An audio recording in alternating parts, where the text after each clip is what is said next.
Далеко на краю света, на самом севере царства вечной мерзлоты, омываемые водами Ледовитого океана нашли себе приют неизведанные земли, по которым редко ступает нога человека. Арктика – это самый северный и недружелюбный регион нашей планеты.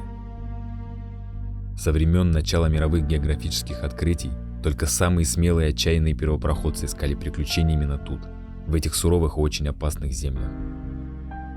Ценой собственной жизни открывает этот край для своих потомков. Исследования последних десятилетий показали несметные сокровища, хранящиеся в ее недрах, являющиеся гарантом благополучия и стабильности России, владеющей большей частью этой территории. И вот уже в наше время 7 отважных искателей приключений, никогда не ходивших так далеко в море, решили пройти по следам своих предков. Ведь этот край и сегодня хранит множество тайн, которые еще предстоит открыть современному человеку. А интересует нас крошечный уголок, маленький остров, площадью 156 квадратных километров, затерянный в самом холодном океане мира, один из самых северных островов.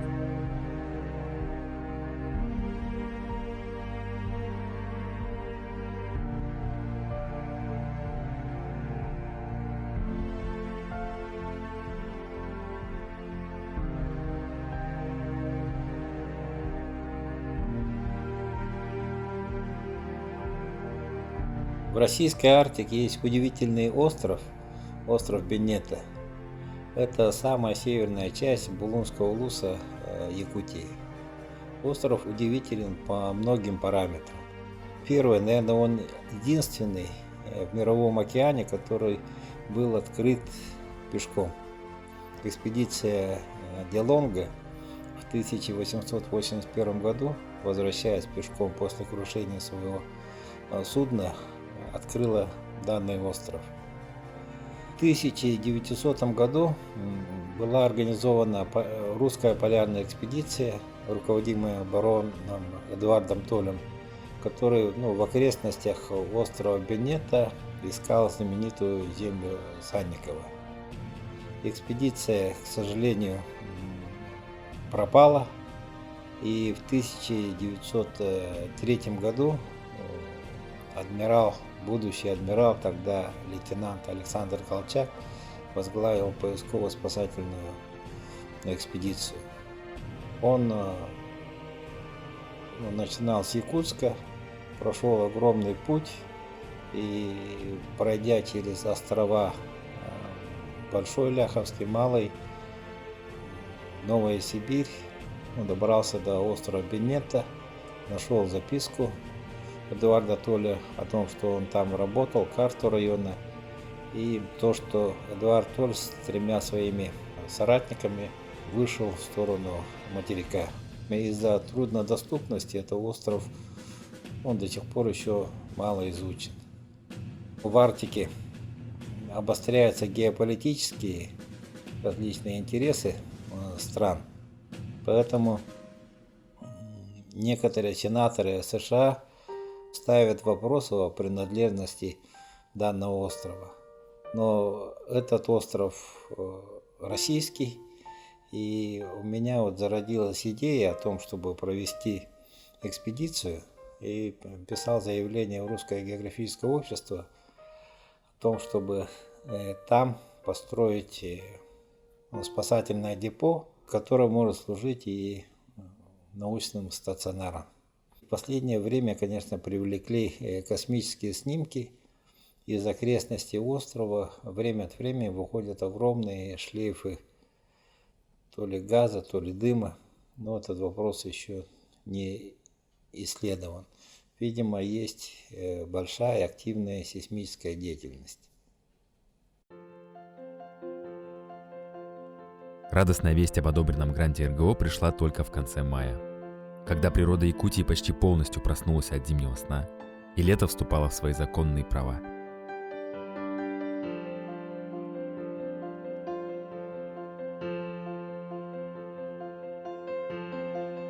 Отправляться в путь было необходимо уже в июле, после освобождения акватории островной части моря Лаптевых ото льда и до начала осенних штормов, которые приходят в регион уже к середине августа.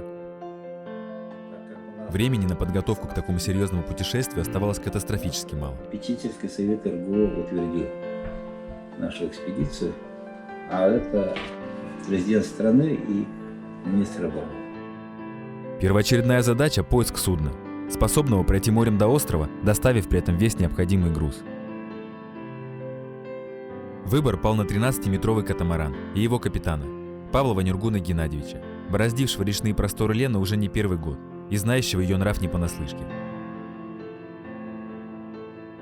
Его немалый опыт речника, да и рыбака, охотника были отличным дополнением к выбранному судну.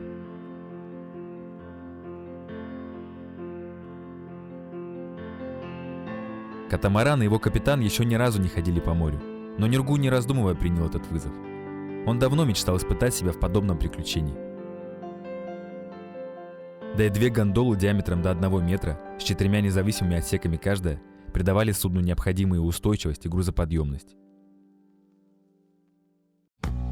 Команда для экспедиции была подобрана соответствующая. Николай Александрович почти 10 лет возглавлял службу спасения Якутии и, конечно, бойцов подобрал именно там. Как говорят их коллеги, выбрал самый спецназ. Каждый имеет огромный опыт спасательской деятельности, и слушая их рассказы за обеденным столом, я поражался не только их навыкам и знаниям, но еще и тому, в каких передрягах им уже пришлось побывать. И сколько спасти человеческих жизней.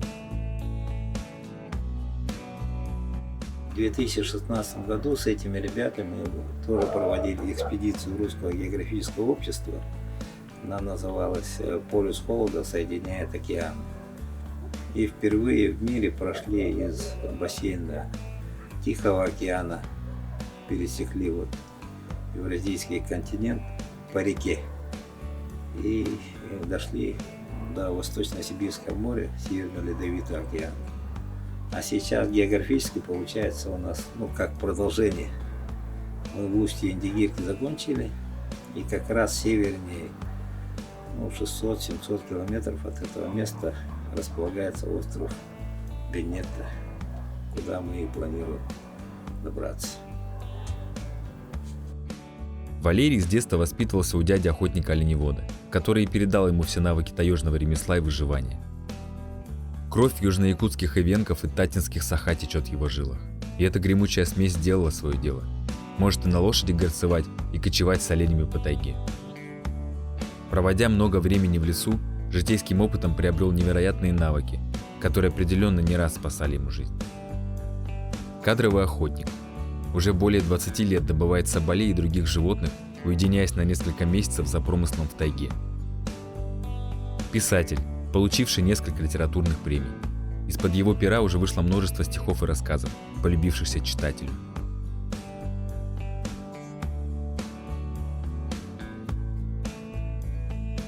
Никогда не унывающий Серафим, рожденный на реке. Один из опытнейших речников, ловко управляющий любым маломерным судном. Заядлый рыбак-охотник, с детства владеющий всеми необходимыми навыками. Ни один разговор с ним не обходится без шуток и смеха.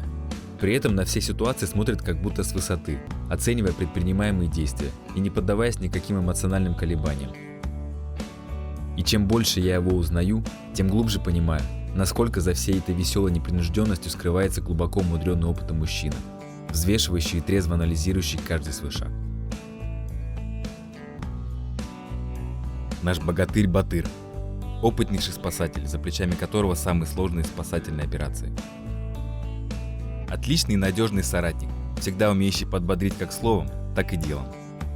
Очень легкий в общении, всегда на позитивной волне и бодр духом, что бы вокруг ни происходило, чем заставляет и окружающих сохранять мужество и готовность действовать в любой ситуации. Тит, саха с греческим именем. Не менее умудренный опытом спасатель, имеющий еще и отличные навыки строителя, которые, конечно, очень нам пригодились, как при подготовке и строительстве катамарана, так и на всем протяжении экспедиции. Альпинист 3-го разряда и опытный катамаранщик, проходивший одно из опаснейших мест Якутии – Индигирскую трубу. С виду молчаливый, но всегда умеющий вовремя вставить острое словечко, чем отлично дополнял нашу веселую компанию. А вечерами радовал нас душевными якутскими песнями. Но кто-то должен был запечатлеть этот подвиг и рассказать о нем остальным, показать то, что увидели мы. таким образом в состав команды попал и я. Питерский парень, 1,5 года назад приехавший в Якутию. Еще вчера мечтающий когда-нибудь увидеть далекие северные поселения земли Ланхо, а сегодня счастливо идущий гораздо дальше своих мечтаний, окрыленный таким подарком судьбы.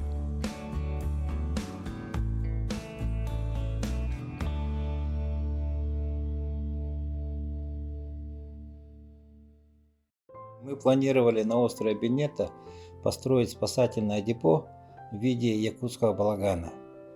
Это традиционное жилье, адаптированное к северным условиям. И самое главное, то, что его можно строить и собирать без тяжелой техники, кранов. По традиции там устанавливается серге, это коновязь, которая обозначает владение землями. Изготовить СРГ мы доверили Павлу Александру Кирилловичу, известному мастеру этого дела. Его работы стоят не только в Якутии, но и в других странах мира. Я так понимаю, что СРГ — это показатель того, что у местности есть хозяин. Историческая СРГ будет в Северном Ледовитом океане. Чтобы стояла СРГ, которую я сделал, это для меня очень большая честь. Вообще СРГ — это с древнейших времен народ Саха ставили, привязывали лошадей, гости или сами они. Второе — это ритуальное значение имеет. Третье — мы говорим, что есть событийные СРГ. Когда мы начали уже подготовку к экспедиции, и стали еще более интересные факты всплывать, когда выбирали ствол дерева, лесник с этого лесничества оказался правнуком соратника Колчака, который ходил на остров Бенето. Да, хорошо, красиво выглядит. За достаточно короткий промежуток времени мы приобрели необходимое оборудование, строительный материал для балагана, спасательную лодку и личное снаряжение, в том числе плавающие костюмы, в которых выпавший за борт человек мог провести 2 часа в ледяной воде без риска для жизни, даже находясь без сознания.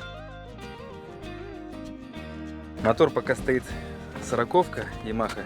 Это будет наш запасной. Здесь сделаем еще транец, еще один рядом. На него сразу повесим 40-ку, основной 70-ка.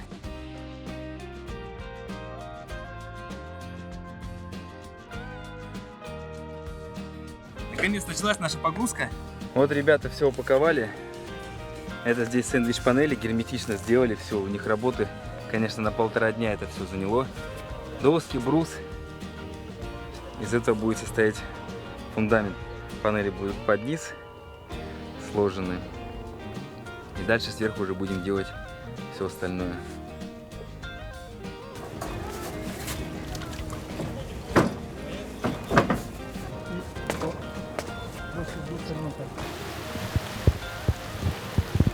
Первые испытания с грузом. Шторм попадем. Это будет супер приключение. Поднимать надо потом. На раме. Они вот никак не уляжутся. Получается, она вот так выходит, потом вот так идет, да? Отдельное внимание было уделено модернизации катамарана и проектированию нашей каюты.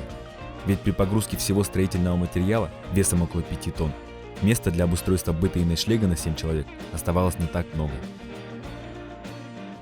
Необходимо было выделить пространство для кухни, провизии, снаряжения и как-то все это уместить со спальными местами. Задача, конечно, не из легких.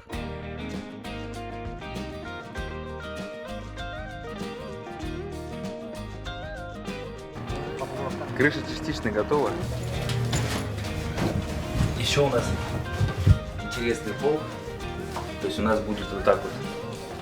Считай, вентиляция будет через пол. У нас осуществляться, если закрыть, вот в темноте. Такие, смотрите, волны на стенах.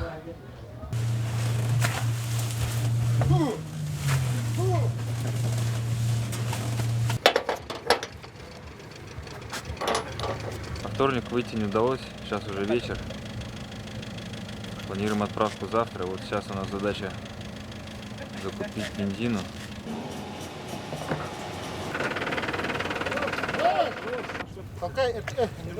Проверим, ребята. Помогите-ка, ребята. Ранец. Вот так вот в итоге получилось у нас. Продуктами сейчас все загружено. Завтра еще будем мы сами со своими вещами. Как? Мы пока никто не знает. Ну, на сегодня все. В 8 утра уже снова общий сбор. Наконец-то будем собираться и уже тронемся в путь. Сборы очень напряженные получились. Все наконец завтра выдохнем. Экспедиция пойдет по очень сложному маршруту, малообитаемому и вдали от морских путей, поэтому мы большое внимание уделяем организации связи. Это и для безопасности, и для комфортности работы. Вот, например, мы использовать будем спутниковый трекер. Он может каждые 2 часа, независимо от нас, мы спим или идем, он передает информацию, координаты. И потом для организации связи участники экспедиции смогут разговаривать со своими родными путем СМС-связи. Картинку тоже может отправить, но загружаться будет медленно. Kötüyordum Irak Benet'te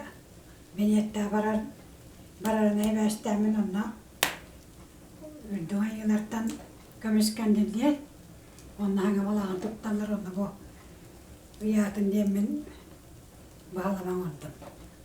Yinağamalar önkürü gölüger arkatını külün görünen elde.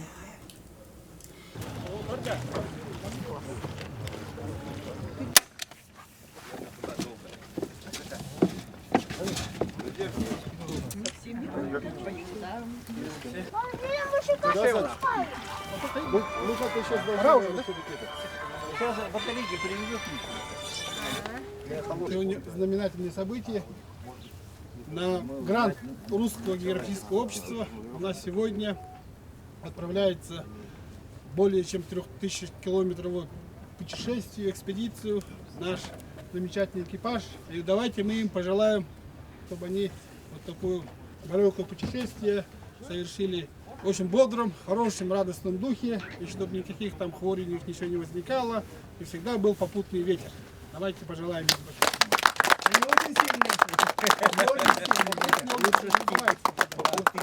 Это на удачу.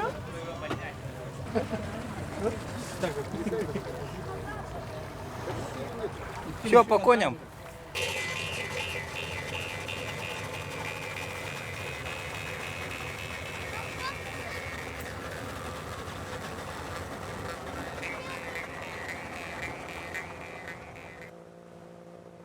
Вышли в отличном настроении.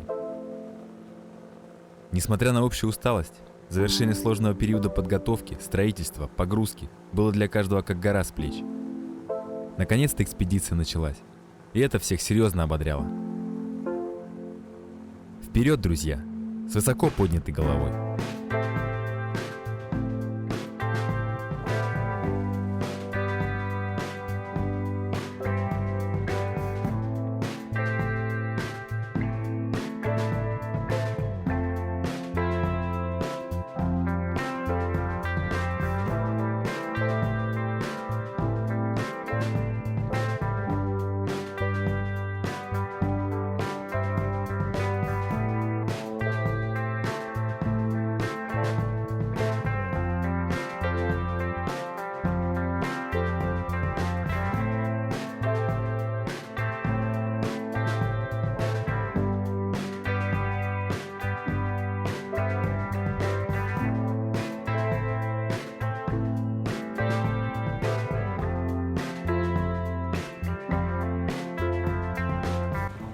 Ночью сели на первую свою миль. 12. Сейчас 4 утра просветло. Общий подъем. Будем пробовать сейчас ее сдвинуть. Как миленький пойдем. Давай, вверх.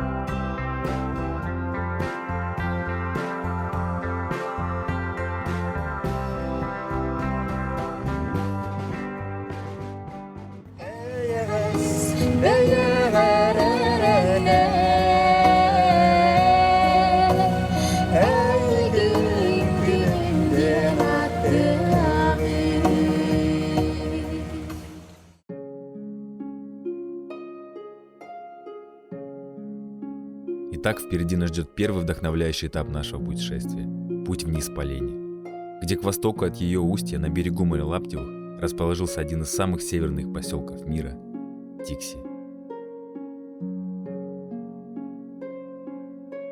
И чтобы в полной мере ощутить тот восторг, что ждет нас впереди, нужно понять все величие этой полноводной артерии Якутии, дарующей жизнь многим существам на этой земле.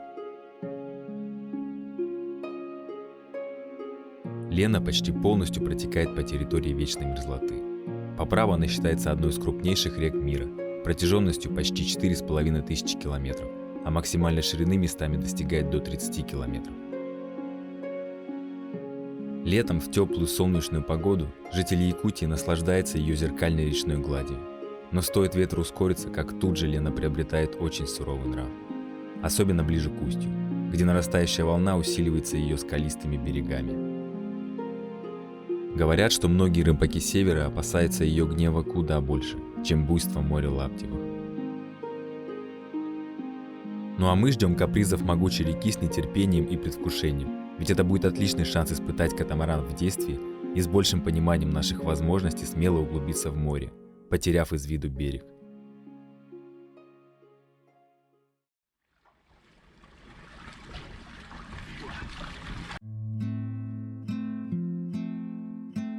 Первая наша остановка – поселок угольщиков Сангар, расположенный на берегу реки в 300 километрах от Якутска, недалеко от исполинов Верхоянского хребта, возвышающихся на горизонте.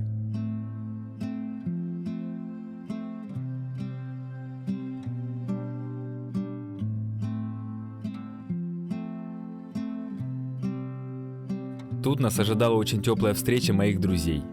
Денис Прокопьев с супругой Ириной и сынишкой Колей, а также Анатолий Споданюк, брат отшельника Тимофея, живущего в уединении в Нюрбинском районе. Только снял. Спасибо большое. Да. Это позавчера поймали, а это побалует. О, Так? А это тебе лично. Надо тебе кофе попить, также задрал, попил, а мошка не лезет. Это коньки мелкие, пойманные и замороженные сразу. Ну и там щука еще. Молоко деревенское это. И так работает, и так работает. Время сильно поджимало, и мы стремительно, с минимальными остановками мчались вперед.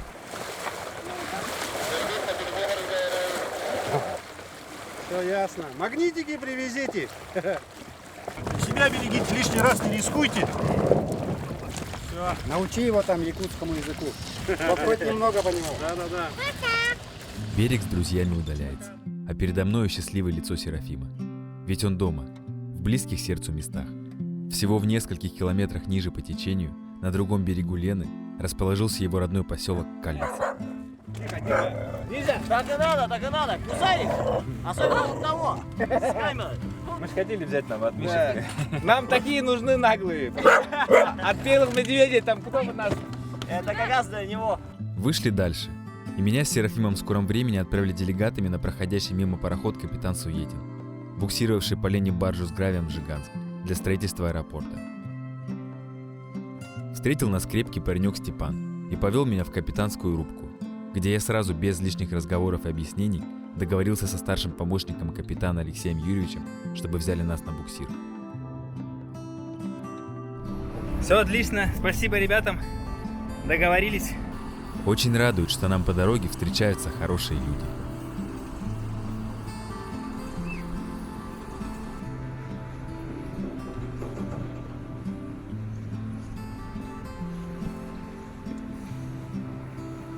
Мы прошли, получается, около 300 километров от Якутска. Этот бак еще мы заправляли в Якутске, он 65 литров. Он заканчивается уже, тут осталось литра 2, наверное. Мы точно замерим, сколько мы прошли. На 2500 оборотов в минуту мотор работает. То есть он работает только на малых. С той стороны горы прикольные. Да, вот это мои края. К вечеру второго дня сели вместе ужинать. Мужики часто переговариваются на якутском, так им проще. А я сижу, слушаю с улыбкой и пытаюсь что-то понять, уловить знакомые слова. Смотрю на них, и внутри какое-то восхищение, чувство гордости, что я рядом с такими людьми. Всматриваюсь в эти мужественные лица. Каждый интересен по-своему. В каждом есть какая-то глубина, которую, уверен, мне еще предстоит открыть в процессе нашего приключения. Вот такие вот дела у нас в нашем ЖХХ.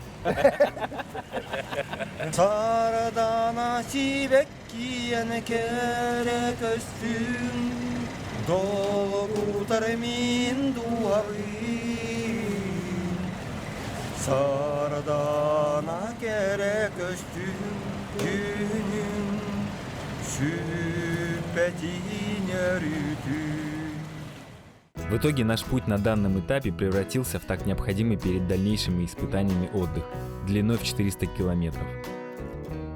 Отличная жаркая погода, практически штиль. Нет необходимости поочередно нести круглосуточно вахту за штурвалом, но главное – это колоссальная экономия драгоценного топлива. В этот период идет самый важный для подобных экспедиций процесс – притирка команды друг к другу. Формирование единого сплоченного коллектива, другим нам в море идти нельзя, и мы отлично и достаточно быстро справились с этой задачей. И сама природа помогала нам в этом своим теплом и спокойствием на данном участке пути.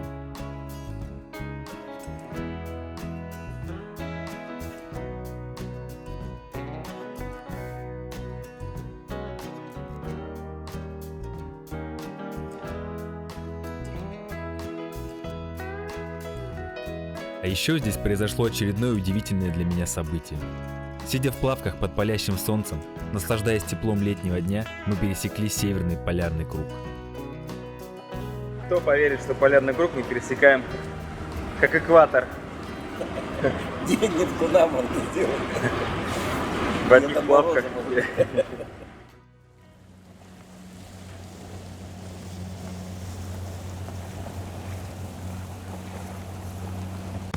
Так на буксире мы прошли почти 2 суток, до поселка Жиганск, последнего крупного населенного пункта на нашем пути по реке. А дальше снова своим ходом.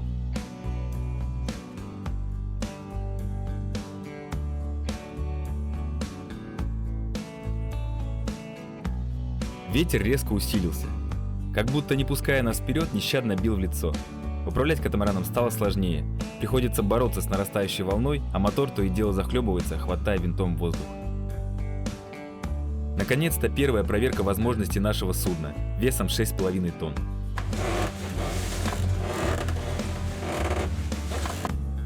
Идем медленнее, около 12 км в час. Против ветра, но по течению. Чаще приходится корректировать курс, но к этому быстро привыкаешь и уверенно идешь дальше. Еще один важный элемент любой экспедиции – качественное и сбалансированное питание. И с этим у нас определенно нет трудностей. Собственных запасов провизии мы рассчитали почти в 1,5 раза больше нормы, на случай форс-мажора. Если судно в шторм унесет в океан, и нам придется длительный период дрейфовать, не имея возможности вернуться к берегу. Поочередное дежурство на кухне дало возможность каждому проявить свои кулинарные таланты и порадовало нас разнообразием блюд, несмотря на достаточно ограниченный выбор продуктов. На редких остановках рыбачим при каждой возможности, на это тоже был расчет. Лена не скупа на свои дары, особенно к тем, кто относится к ней с уважением.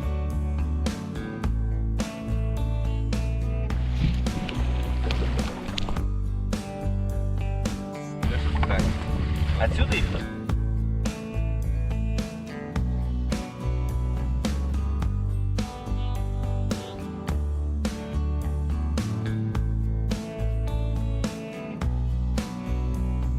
Принимаем помощи местных рыбаков, которые с радостью делятся своим уловом.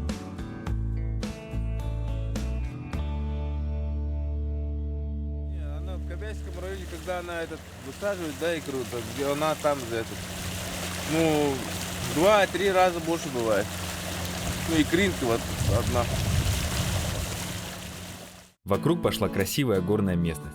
И чем севернее мы удаляемся, тем скуднее становится растительность. Деревья все ниже и ниже, и скоро их совсем не станет. Ландшафт меняется на глазах. А нам необходимо сделать несколько шестов для безопасности, в случае критического приближения льда либо скалистого берега в непредсказуемых условиях Арктики. Остановились в устье маленькой речушки. Нарубили и обтесали 5-метровые стволы лиственницы, пополнили запасы питьевой воды из ручья и устремились дальше.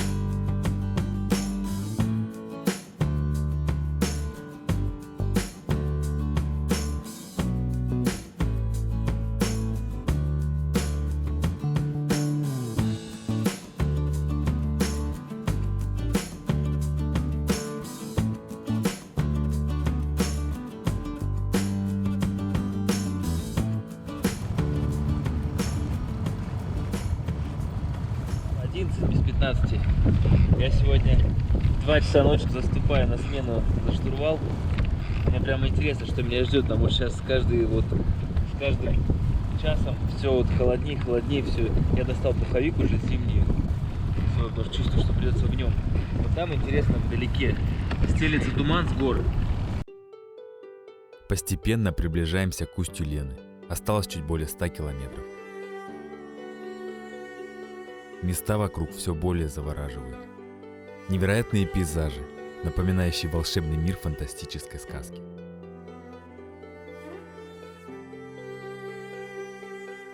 В подобные моменты тебя с головой окутают глубокие мысли о жизни. Приходит долгожданное умиротворение и уверенность в правильности выбранного пути. Такое состояние сознания не на шутку окрыляет, и ты понимаешь, что испытывали те смельчаки, кто ходил этими путями сотни лет назад? Что двигало их вперед и помогало достигать поставленных целей? И не было у них ни современного снаряжения, ни средств навигации и спутниковой связи. Полагаться они могли исключительно на собственные силы. Мы просто обязаны сохранить эту землю для наших потомков, чтобы они смогли испытать подобный восторг и пройти по нашим следам.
Вот мы находимся на острове Столб, и вот на горизонте вон правая вершина. Это Америка Хая, это место, где погибли остатки экипажа Делонга вместе с ним. Через несколько лет они были перевезены в Америку и похоронены у себя на родине. Там с давних пор стоит крест, памятник экипажу Делонга. Ладушку возьмешь? Ага.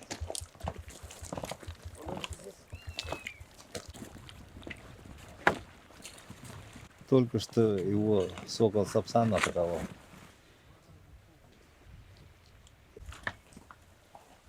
В этом необычном и знаковом месте Валерий начал свои научные исследования. Ведь задача экспедиции также входила изучение флоры и фауны на всем протяжении пути по Арктике.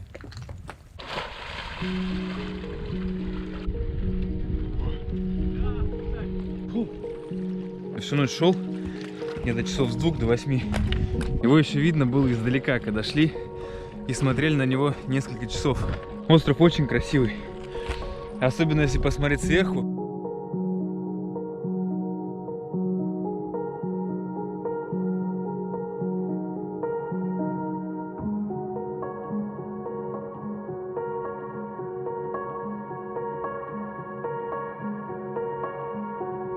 С давних времен остров Столб считается священным и долгое время служил объектом поклонения среди жителей этого сурового края.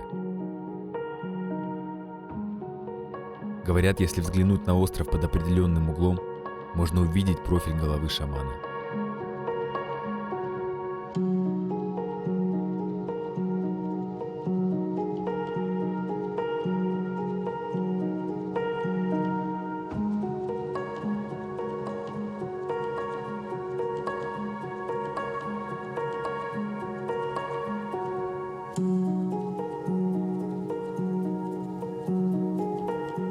Возвышается он у начала дельты Лены, одной из самых больших речных дельт в мире, общей площадью 45 тысяч квадратных километров.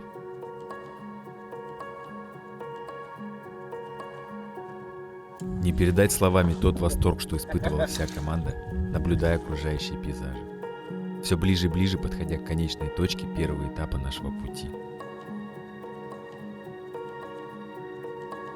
Наконец увидели знаменитую полярную станцию «Сокол», получившую свое название от одноименной горы, у подножия которой она и нашла себе пристанище. С 1951 года на станции непрерывно ведутся метеорологические и гидрологические наблюдения.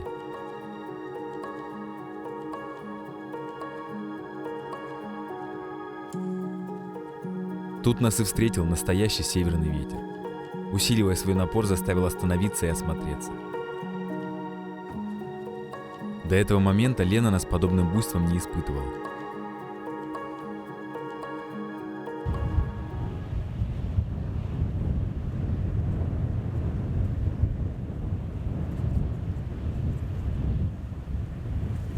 Коряга такая, похожая на носорога.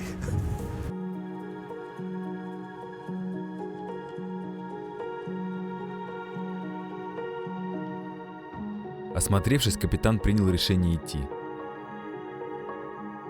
Это уже второе, более сложное испытание нашего катамарана. И снова радость на наших лицах. Идем, уверенно идем. И каждый с трепетом понимает, что в этот момент мы стали гораздо ближе к нашей конечной цели.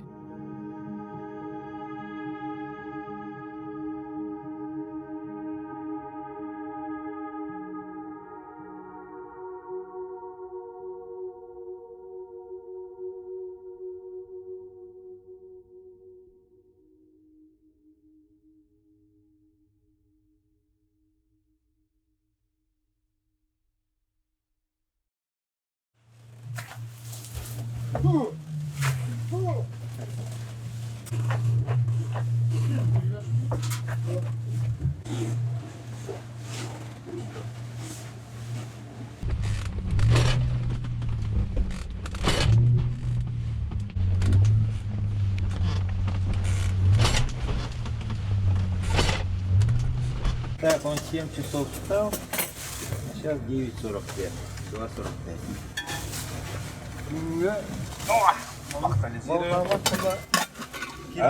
Киливала трохи,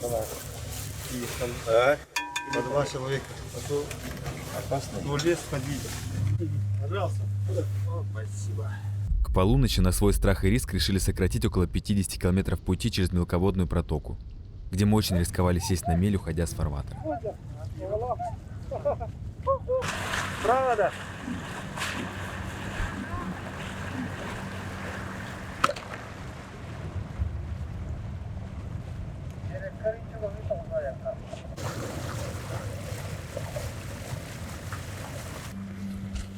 Вижу Тикси!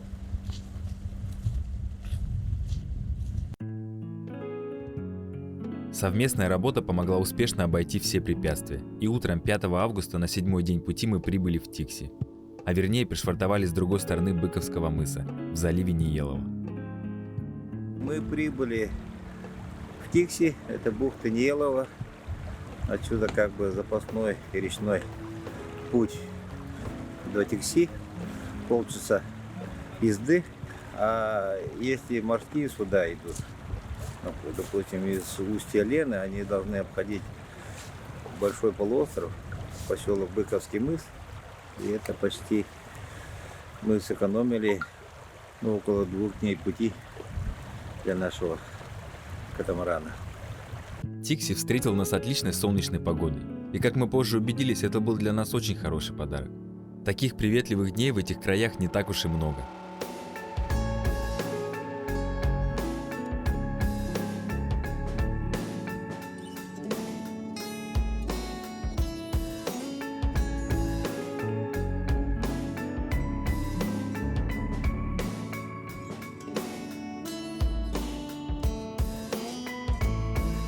Поселок по праву считается одним из самых северных населенных пунктов планеты, занимая в этом рейтинге почетное 4-е место.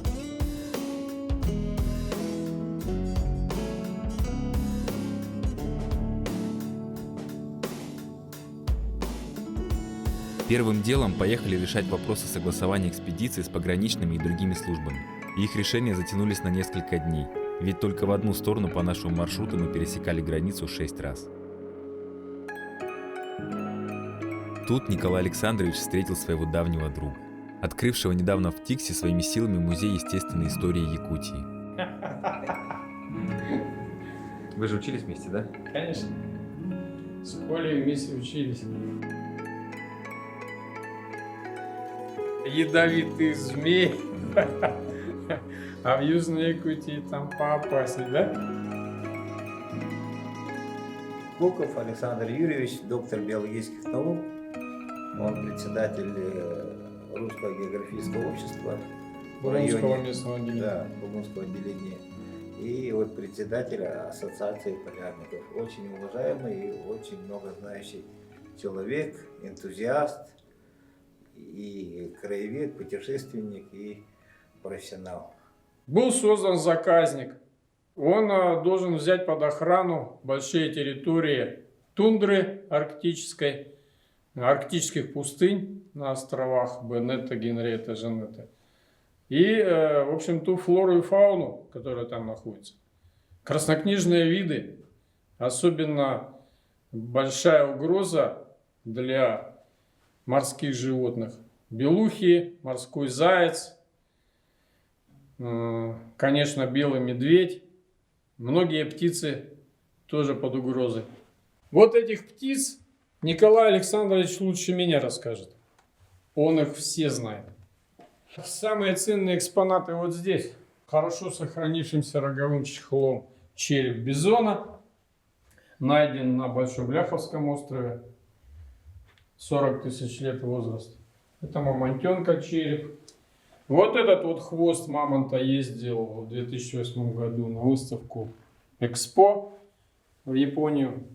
Это шерстистого носорога. Это от пещерного льва. Здесь же хищники тоже водились. Пещерный лев, пещерный медведь. Это овцы-быки, лошади плейстоценовые.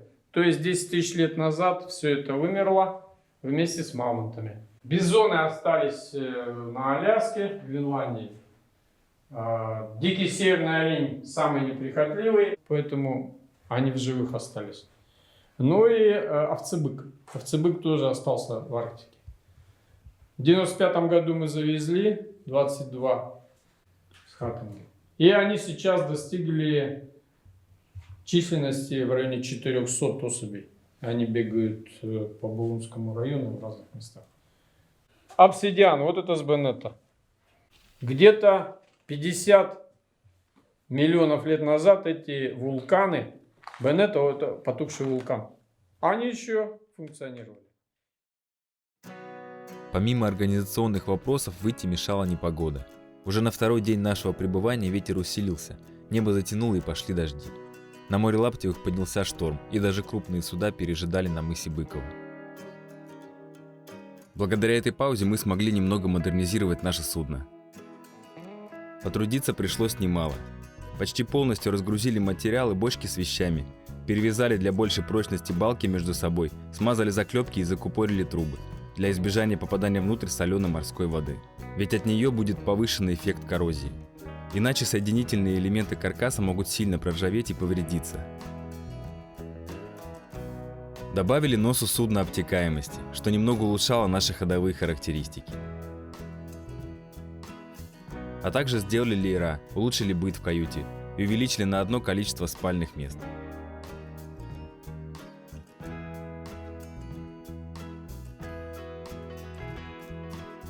На море Лаптевых очень мелководные берега, и важно контролировать приливы и отливы. В этом мы смогли лично убедиться уже через несколько дней. Отличная зарядка для закоченевшего после ночи в холодной палатке тела. Если упустить отлив на диком берегу моря, можно оказаться в километре от воды и ожидать ее возвращения достаточно долгое время. Иногда на это могут уйти недели. Болтаем дальше.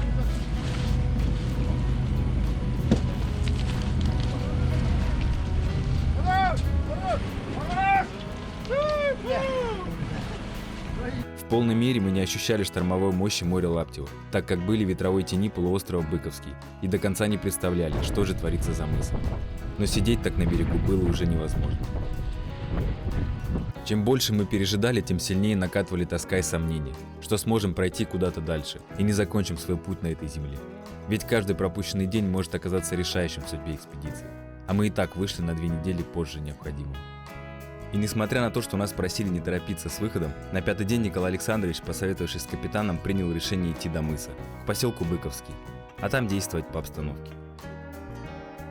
С улыбками на лицах все с радостью начали собираться в дорогу. Решимости придавала еще и неожиданно появившаяся в небе радуга. Когда я увидел ее с пирса, один конец касался крыши катамарана. Это был хороший знак.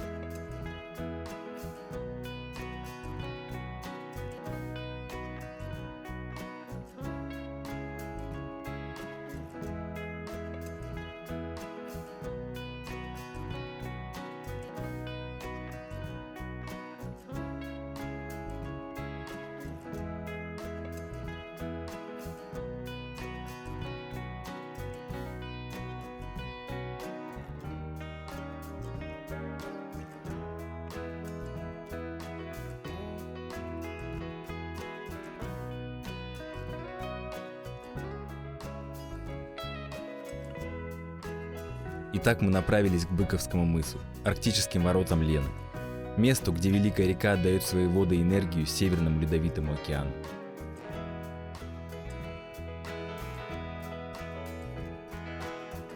Тут расположился одноименный поселок Быковский, где мы смогли немного осмотреться, пообщаться с местными жителями и посетить местную школу, в которой меня ждал очень интересный сюрприз. Поселок расположен в 30 километрах севернее Тикси, и я был удивлен, почему же его не причисляют к числу самых северных поселений мира. Допустим, самолет зимой мы сейчас даже и летом платим 250 рублей. Фрукты. А огурец, помидор везет самолетом. Так как у меня в деревне 80% старого и молодого населения, то есть детей там, стараемся как бы цены особо не делать. Ну, сами понимаете, если она за 80 пришла, то ставим 100.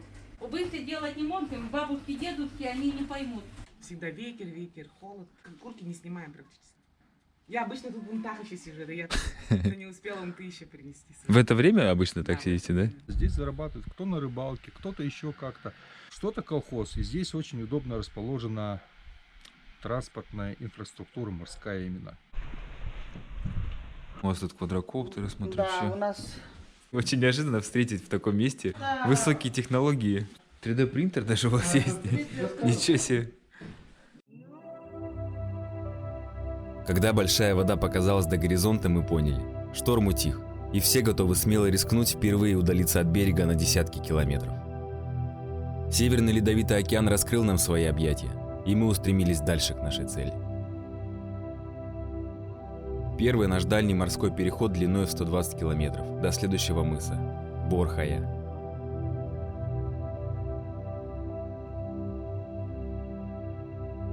Море Лаптевых удивляет своим мелководьем. Отойдя от берега на несколько километров, столкнулись с первой морской мелью, и пришлось немного потрудиться, чтобы успешно пройти ее стороной. Ага, идет, оказывается. Мотором чуть-чуть сзади подрабатывай. Толкается в одного.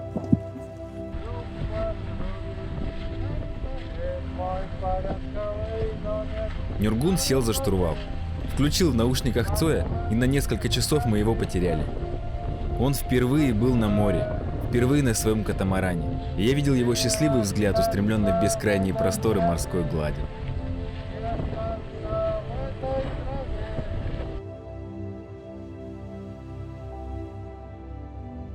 Хотя восторг охватил всю команду. Каждый впервые идет по морю на судне, да еще и на таком. И это трепетное чувство еще больше нас всех объединяло.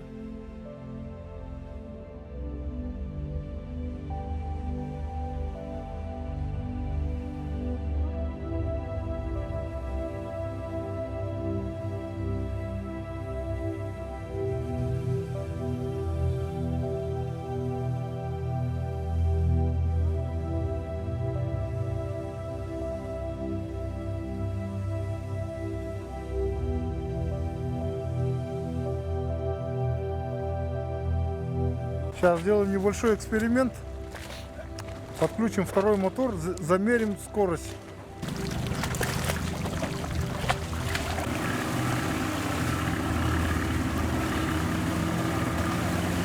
Скорость все равно не увеличится, потому что катамаран груженный.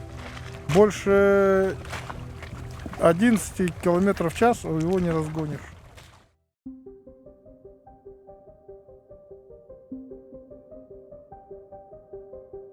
Нас ждал путь в 500 километров до мыса Святой Нос, откуда мы, дождавшись подходящей погоды, планировали сразу переброситься через пролив Дмитрия Лаптева на первый из новосибирских островов – Большой Ляховский. 71 градус. О каждом пересечении границы мы должны были сообщать в пограничную службу по спутниковой связи. 58-я минута, 39-я секунда. Чуть-чуть правее на 1 километр от заданного координата. Двигаемся, пока погода хорошая, едем.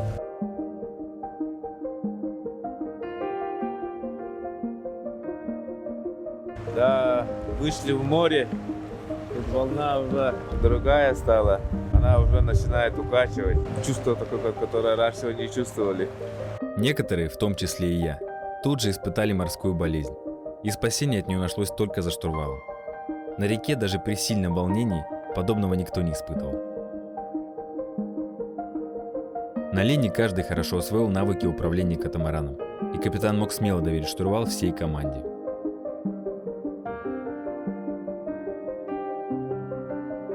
Три дня непрерывного пути по морю пронеслись как один.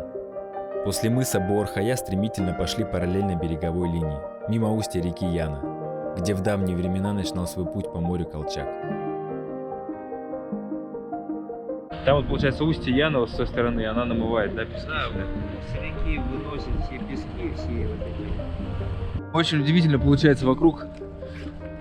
До горизонта ничего не видно, никакой суши. Сейчас время уже 11:30 ночи. Решили подойти вот к судам, узнать у них более точную погоду, может быть. Ну, вообще спросить обстановку. И вот тут нереальная мель. Покажи, Тит. Вообще еле-еле ползем.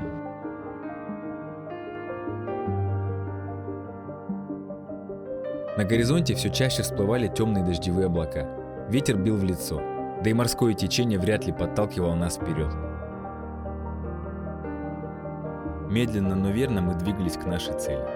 Вдали от берега, со скоростью 7-8 км в час, не видя ничего до горизонта, и только встречная морская волна создавала видимость продвижения вперед. Очень необычное чувство.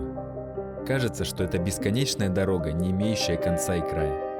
И как же радостно увидеть впереди берег, наблюдать, как он неумолимо приближается навстречу.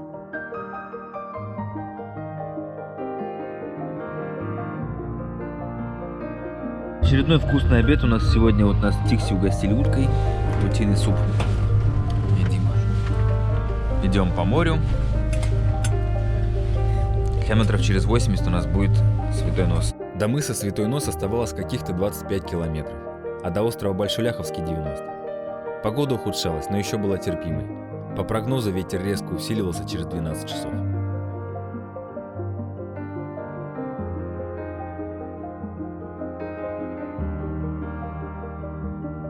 Поступила команда сразу идти на Кигелях, на Большой Ляховский. Меняем курс. Потому что пока погода более-менее стоит нормальная, надо проскочить. Волевое решение выпало на мою с Нюргуном вахту. Меняем курс на 45 градусов влево, на остров. Идем на метеостанцию Кигелях, одну из самых северных станций на планете. И снова бесконечная морская даль. Судно окутал туман. Скрыл из видимости облака, по которым можно было ранее держать курс. Выручал только навигатор. Но и он вскоре вышел из строя из-за попавшей в контакты влаги, и сонному Серафиму пришлось немного повозиться, чтобы восстановить работоспособность. А ведь в давние времена смельчаков, решившихся на подобное приключение, спасти мог только компас. 9 часов пути и, наконец, долгожданный берег. Удивительные просторы арктического острова, вызывающие внутри душевный трепет и восторг.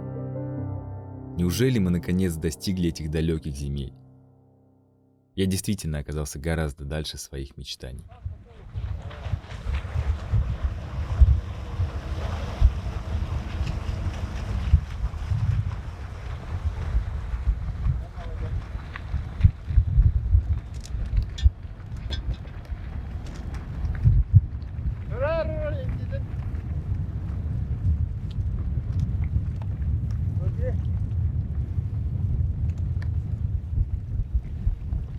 Мы подходим к метеостанции Кигеля на острове Большой Ляховский. Переход через пролив Дмитрия Лаптева был очень сложный, сильный ветер, туманы, течение, все мешали. Поэтому для нас это долгожданная остановка. Узнаем прогноз погоды и дальше.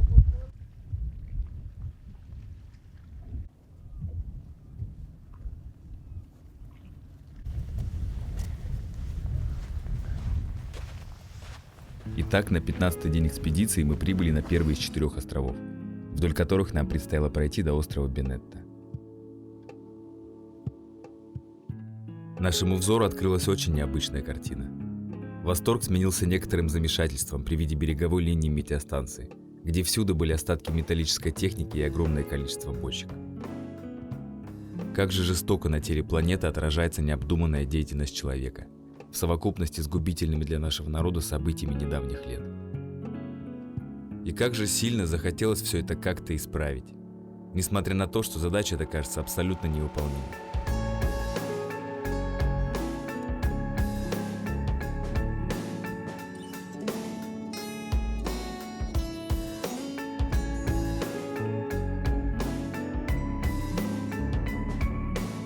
Но тем не менее мы продвигались вглубь станции в поисках ее обитателей.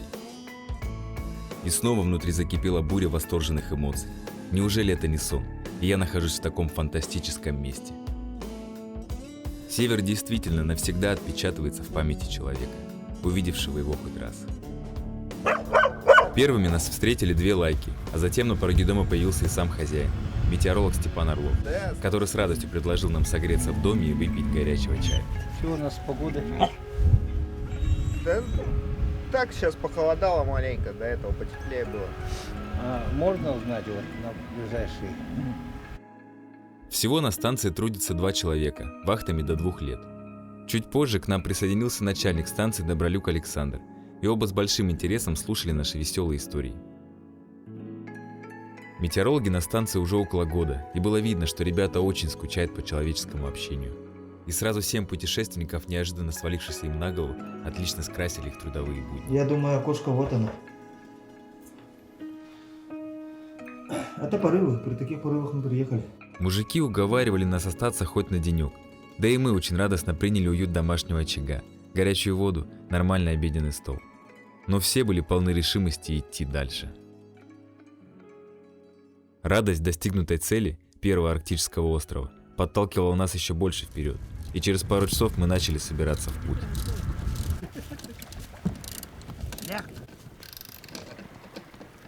По 4 на каждом. 4, да? Это хорошо. Это морской омуль, который поймал на этот Море Лаптевых. море Лаптевых. Вы как засолили, каким способом? Ну, обычным. Натер солью. Сутки, 1,5 продержал. И все. Шалурова, да?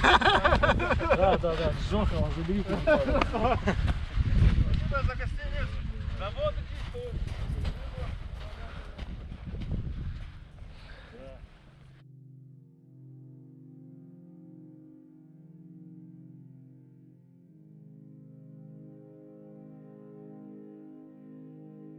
Идем дальше. Мимо нас поплыли скалистые берега, обнажающие вековые пласты меняющейся земной тверди. Эти земли порой выталкивают из своих оков останки древних животных, чтобы явить их современному человеку. Огибая остров, наткнулись на встречный ветер и усиливающиеся волны, резко замедлившие наше движение. Решили спрятаться за небольшим мысом и немного переждать непогоду. И вот наши ноги впервые ступили на девственную землю этого далекого края. Мы наконец увидели Арктику в ее истинном обличии, и это было ни с чем не сравнимое чувство. Мы как будто переместились на другую планету. И следы ее хозяина не заставили себя долго ждать.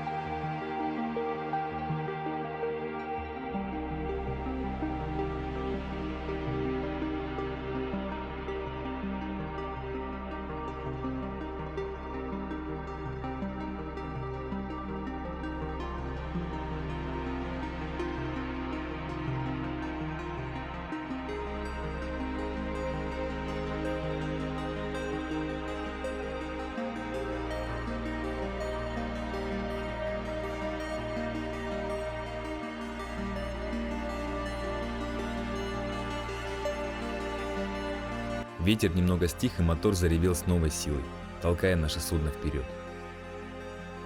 Валерий и Серафим за штурвалом, остальные отдыхать в каюту. В подобных путешествиях нужно при каждой возможности набираться сил, так как не знаешь, в какой момент они могут пригодиться.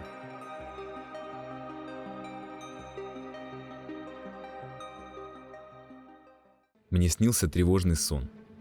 Волны усиливаются, и судно разваливается на кусочки.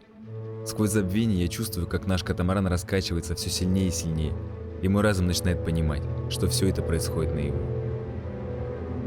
Нехотя выползаю из теплого спального мешка, хватаю камеру, выскакиваю наружу и понимаю, берег движется в обратном направлении. Мы возвращаемся. Ну, мы за этим холмом еще есть одна холм большой, ну, этот мыс, мы под него подошли, вот, там этот, волны под 2,5-3 метра. Кое-как развернулись. Без рулей остались. Один руль сломался, другой потерялся, да? Да, вообще остался, да, при повороте. Поспали. Вот так поднимали. Команда легла спать. Вот этот нос под волну уходил. Да. Смотри, вот пол здесь, он волна так вырезался. Прям нырял, да? Да. А этот лодку думали сзади, а то сейчас утопит. Здесь, смотри, как бы затишье, да? Нормально. Там идет нормально. 3 метра волны нам не нравится, оказывается. Не нравится нам 3 метра волны. И прогноз погоды пришел. Неутешительный. Усиливается, да? Да, ветер, ага. 12-15 метров. 12-15 метров порыва. Не, мы знали, что будет этот после 6 ветер, порыв до 12, до 9, 12, да? 9-13. 9-13. Мы знали об этом. Сейчас 12-15. А мы сейчас хотели это попробовать. Мы же испытать. До этого такого не было. А? Надо будет испытать суд. Да, испытать суд. Мы это попробовали. Но не понравилось нам это. Возвращение на метеостанцию было в какой-то мере и радостное событие. Как для нас, так и тем более для метеорологов. Вынужденный отдых, уют домашнего очага и обещанная ребятами баня грели душу, компенсируя обиду неудачной попытки продвижения вперед. Придется пережидать непогоду, анализировать поступающие прогнозы и искать возможности выдвинуться дальше. Ну и, конечно, это время мы планировали провести с максимальной пользой. Для начала сделали новые, более надежные рули прямого хода. Тут Нюргун с Валерием проявили свои мастерство и бытовой опыт. Материал выбирался из подручных средств на станции.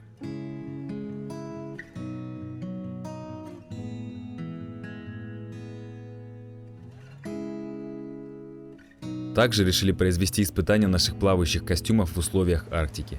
И я с радостью согласился произвести имитацию падения за борт на ходу, ведь меня ожидали очень необычные эмоции. Да и в уверенных действиях спасателей я мог не сомневаться.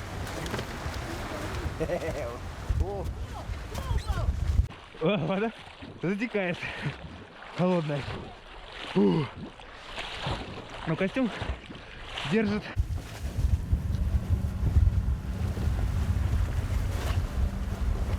Лодка пошла.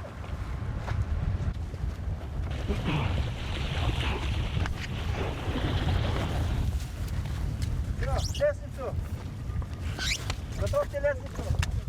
Делаем лестницу веревочную, чтобы, если что, можно подняться на борт. Делаем дырки, пронизываем веревку.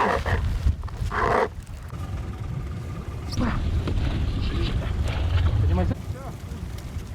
Падай.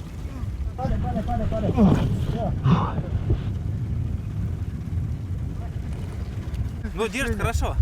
Вот он на воде. Единственное, что, конечно, вода быстро затекает, холодная. Становится резко холодно. Надо ждать, пока телом согреется.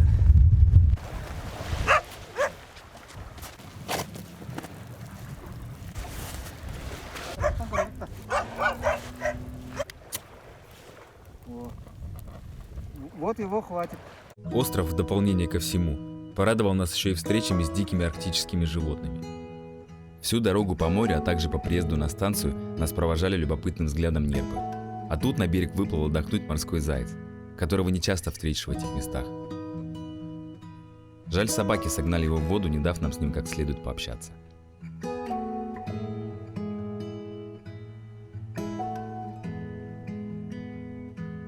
На третий день к нам приплыл и белый мишка. Ребята работали на катамаране и не сразу заметили его приближение. Но метрах в 30 он сам решил близко не знакомиться с незваными гостями и резко сменил свой маршрут. Пришлось его немного отпугнуть от станции, чтобы снизить вероятность возвращения в гости к метеорологам.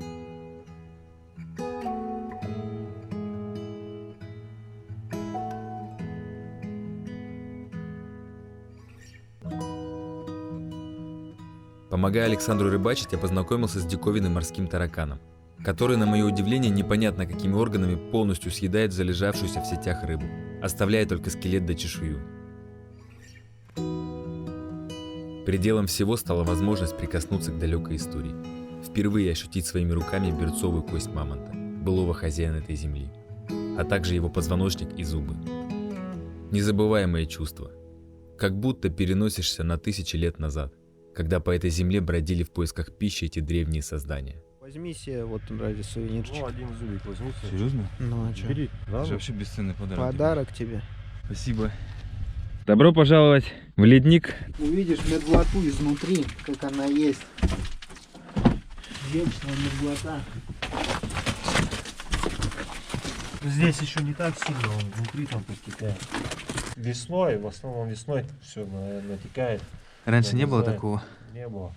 Теплее-то получается? Ну, грунт это отходит. Ну и плюс... может быть. А тут не опасно? Снеговая. Не. Плюс снеговая вода. Прогнозы были один хуже другого, и надежды с каждым днем оставалось все меньше. Хоть бухта метеостанции с виду казалась не очень буйной, но поверхность воды была укрыта ветровой тени высокого берега острова, и мы отчетливо понимали, что ждет нас вне его укрытия, на севере. По прогнозу, на 5-й день пребывания на острове ветер немного успокаивался, но примерно через сутки вновь усиливался, и перед нами стала сложная дилемма. До Бенетты еще около 300 километров пути между островами и порядка 130 по непредсказуемому открытому океану. Идти вперед и там решать по ситуации, с перспективой надолго застрять на диких скалистых берегах островов, либо возвращаться, пока есть возможность. Иначе можно застрять на станции еще как минимум на неделю. Выбор очень сложный. Никому не хотелось возвращаться домой, не достигнув цели, но надо было смотреть на ситуацию трезво, ведь перед нами стоял риск не просто здоровья, но и жизни всего экипажа. Все флаги поднять, Флагом на ворот тормоз. Зато Со скоростью 6 км в час. Зато 130 имеется в километров. виду все флаги в душе поднять и вперед. Если все время так говорить, а что вы это думаете, а это думаете запросто, в городе все так говорят. Вы что, дураки, что ли, так поехали-то? Думаете, на этой резинке доплывете? Думаете, это парусность вам эту Тектинскую губу проедете? Мы же через все эти слова перешагнули, до сюда уже добрались. Больше всех добраться туда хочу я. Вот попробуйте меня убедить, что... Завтра 7:77. Я все варианты просчитал. По ситуации на 17 августа у нас перемена погоды не в лучшую сторону. Сегодня ветер только усилился, и уже больше недели дует северный ветер. И мы с командой посовещались, и для того, чтобы не было такого фанатизма, там дойти любыми целями до острова Беннета, решили этап этого года завершить на Большом Ляховском. Стройматериалы для постройки спасательного депо мы здесь упакуем, оставим. Часть топлива тоже оставим, с тем, чтобы в более благоприятных условиях, которые мы в этом году упустили, это с середины до конца июля. В следующем году продолжить и завершить экспедицию.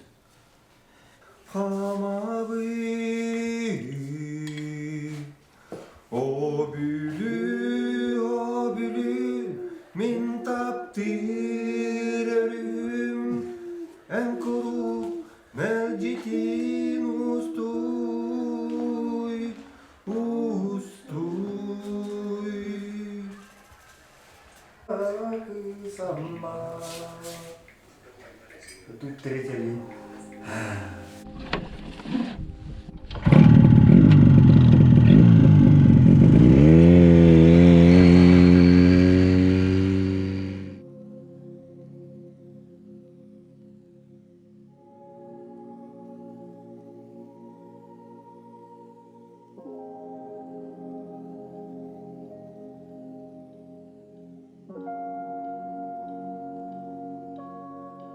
И вновь мы прощаемся и выдвигаемся в путь, но уже в сторону дома.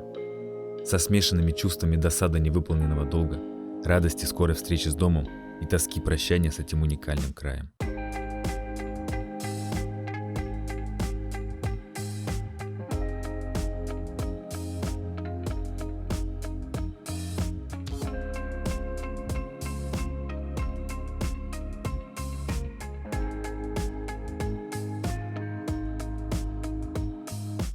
Путь в сторону дома оказался достаточно сложным испытанием. Море продолжало беспокоиться, хоть ветер северяк и дул нам в спину, подгоняя вперед.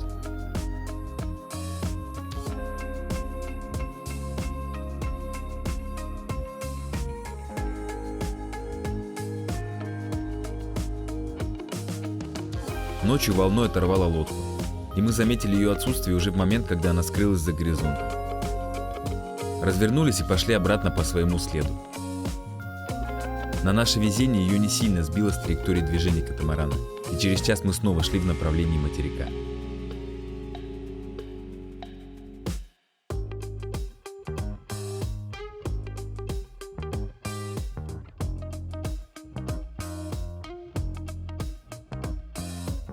Серафим продолжал свою научную работу на всем протяжении пути, осуществляя заборы планктона в разных точках моря Лаптевых. Следующие сутки прятались от ветра в Селяхской губе, ходили по кругу в поисках подходящего для причаливания места, но так и не нашли. Очень мелководные берега не позволяли пристать вплотную к берегу. В итоге заночевали, не дойдя до берега на якоре, организовав поочередный контроль уровня воды. В случае его понижения был серьезный риск остаться надолго на мели. Переход был трудным, и хорошего настроения добавила встреча с огромной стаей американских казарок.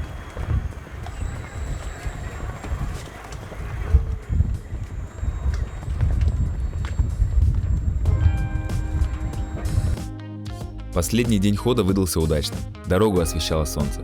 И через 12 часов, с трудом пробравшись через мелководье в устье Яны, пришли в поселок Нижнеянск, где мы планировали заручиться помощью Ленского объединенного речного пароходства и найти судно для отправки катамарана в Якутск.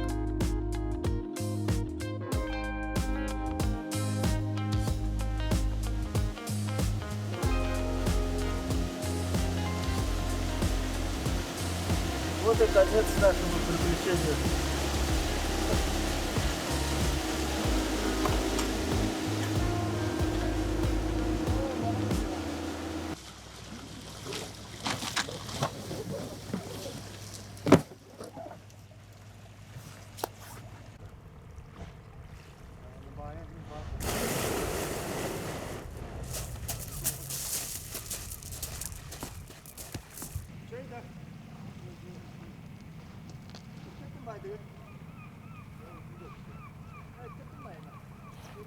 И вновь мы столкнулись с отголосками былого величия нашего советского прошлого и результатом его разрушения.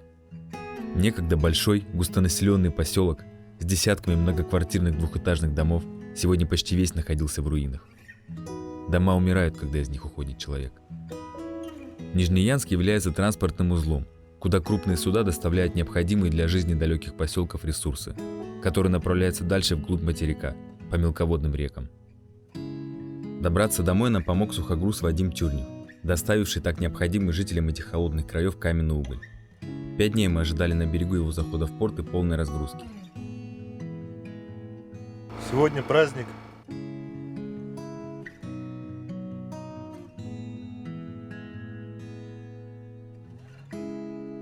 А потом уже и наш катамаран нашел себе приют в трюме сухогруза, прощаясь на этом с солеными морскими водами. И вот я с капитаном долгие 9 дней поднимаюсь вверх по Лени, отдыхая в уютных каютах Тюрнева. Остальные ребята отправились из Тикси воздушным путем. Долг службы уже заставлял их поторопиться домой. Некоторые уже на следующий день после прибытия в Якутск отправились в командировки, на тушение лесных пожаров и поиски пропавших людей.